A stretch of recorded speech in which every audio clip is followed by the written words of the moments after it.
Hi, this is Doug Morrison. Welcome to this episode of Teach for Effect with more tips on how you can be a better teacher, trainer, or instructor. In this episode, we're going to continue our look into the use of questions in teaching. Please take time to watch the first videos in this series. I've placed links to them in the description below the video. In this third installment on the use of questions, we're going to look at the best way to use oral questions in your teaching. To avoid confusing your students and to make the best use of questions, you need to plan your questions out in advance, as mentioned in the last two videos. Used properly, questions can increase your students' attention, make them feel more a part of the class, and promote thought. When asking oral questions, there are 5 steps to follow. Number 1, ask the question. Number 2, pause. Number 3, name a student to answer the question. Number 4, listen to the answer. And number 5, confirm or correct the answer. Now let's look at why we do it this way. Number 1, ask the question.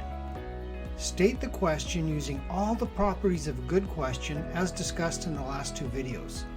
Again, it's best, especially when first using questions this way, to plan them out ahead of time. Even have a written list with you if necessary to remind you exactly what to ask. And make sure to take into account which points of your lesson you want to emphasize, as well as the most important things you want your students to remember and understand. The second step is to pause. Now, depending on how detailed the answer is, you might want to pause for 5 seconds or even longer, and the reason for that is to allow all the students to come up with an answer. If you name a student before you ask the question, or even immediately after asking it, the rest of the class will go into what I call relief mode. Phew! The teacher asked someone else. Now I don't have to think. As you pause, you can look around the room so that everyone knows it might be them that has to answer. Then, third, you're going to name a student. Now, the better you know your class, the better you can do this. If you have some students who are more advanced than others, you can give easier questions to weaker students and vice versa. I often had to do this when teaching classes with a large age difference among the students. You also want to make sure that you spread your answers among the class so that eventually everyone is called upon.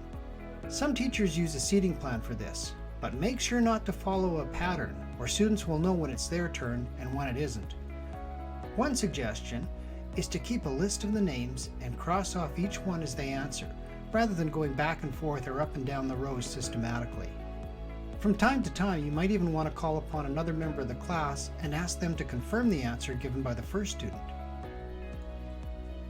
Number 4, listen to the answer. Now this sounds obvious, but I've seen some teachers ask the next question immediately after the student answers, sometimes even saying right automatically when the answer is wrong. It looks pretty bad when the students have to correct the teacher. So, listen carefully to the answer before responding. Number 5, finally, confirm the right answer or ask them to rethink their answer, or pass it on to another student if the answer is wrong. Make sure there's no doubt in the mind of the class what the correct answer is. Now, if you have your own favorite teaching tips, or if you found something useful in this video, please leave a comment below. If you found this video helpful, please help me to keep producing this kind of content by liking, sharing, and subscribing. And when you subscribe, make sure to hit that notification button so you'll be sure to know when new videos come out.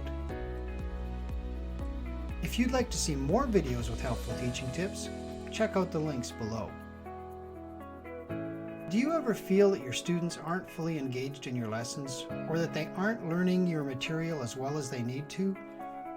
If so, you might want to check out my Teaching for Effect course. When I was a flight instructor, my job, and really even the lives of my students, depended on how effectively I taught. In fact, Records were kept of every student I trained, so I was held accountable for any deficiencies in my teaching. I had to learn to teach effectively. I've compiled Teaching for Effect from what I learned through 40 years of teaching experience, having taught everything from Sunday school to commercial aviation, both in North America and overseas. It can be taught online, both in groups and one-on-one.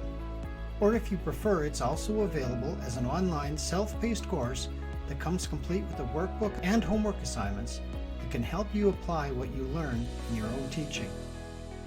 If you're interested or would like more information, check it out in the link posted below this video or send me an email. See you next time, and in the meantime, keep on teaching effectively.